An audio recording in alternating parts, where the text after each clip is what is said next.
Hello అండి. ఊరగాయ అంటే ఇష్టం లేనోళ్ళు ఎవరైనా ఉంటారా? ఊరగాయ అంటే నాకైతే చాలా ఇష్టం అండి. ఈరోజు నేను చేసే ఊరగాయ ఏంటో తెలుసా? నిమ్మకాయ, పండు మిర్చి, ఆలివ్ కాయలేసి ఊరగాయ చేస్తున్నాను.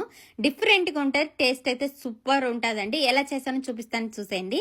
ముందుగా చెరవలోకి నిమ్మకాయలు తీసుకొని అందులో ఉప్పు, పసుపు, వాటర్ ఏసుకొని ఓన్లీ 5 మినిట్స్ అలా మగ్గించుకోవాలనమాట. తర్వాత ఆ వాటర్ అంతా తీసేసి జాలి గిన్నెలో వేసుకోవాలనమాట. నిమ్మకాయలనైతే పూర్తిగా చల్లార్చుకోవాలి. తర్వాత పెనం పెట్టేసి ఆవాలు, మెంతులు, జీలకర్ర. మెంతులైతే కొద్దిగానే వేసుకోవాలన్నమాట. ఫ్రై చేసుకోవాలి. ఇక్కడ చూడండి నిమ్మరసం పిండి పెట్టేశాను. పండుమిర్చి, వెల్లుల్లి కూడా రెడీ చేసి పెట్టాను. పూర్తిగా చల్లార్చిన నిమ్మకాయల్ని ఒప్పులుగా కట్ చేసి పక్కన పెట్టుకున్నాను. ఇక్కడైతే మిక్సీలో ఉప్పు, జీలకర్ర, ఆవాలు, మెంతులు వేసుకొని పౌడర్ లాగా మిక్సీ పట్టుకుంటున్నాను అనమాట. మనం ఏదైతే గిన్నెలో ఊరగాయ కలుపుకుంటామో ఆ గిన్నెలోకి ఈ పౌడర్ వేసుకోవాలి. చాలా బాగుంటుందండి. చాలా డిఫరెంట్గా ఉంటుంది. ఆలివ్ కాయలు ఉంటే వేసుకోవచ్చు, లేదంటే లేదు. తర్వాత అయితే పండుమిర్చి, ఎల్లిపాయ కూడా ఎక్కువే వేసాను. మిక్సీ పట్టుకోవాలి. చూసారా, ఇలా అయితే మిక్సీ పట్టుకోవాలన్నమాట.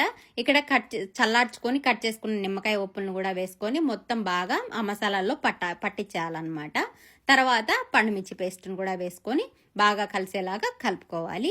ఇందులో ఆలివ్ కాయలు ఉంటే వేసుకోండి, లేదంటే లేదు. ఇదే ప్రాసెస్లో ఆలివ్ కాయలు లేకున్నా కూడా చాలా బాగుంటుందండి. నేను ఉన్నాయి కాబట్టి వేసాను అంతే. చాలా డిఫరెంట్గా ఉంటుంది, చాలా బాగుంటుంది, హెల్త్ కూడా చాలా మంచిది. అయితే తర్వాత అయితే కొద్దిగా పసుపు, మెయిన్ నిమ్మరసం అనమాట. ఈ నిమ్మరసం వల్ల మనకు గ్రేవీ లాగా ఉంటుంది, టేస్ట్ కూడా సూపర్ ఉంటుంది అనమాట. మొత్తం అంతా కలిసేలా కలుపుకొని ఒక 5 డేస్ అయితే ఊరనివ్వాలండి. కంపల్సరీగా ఒక 5 డేస్ ఊరనివ్వాలి.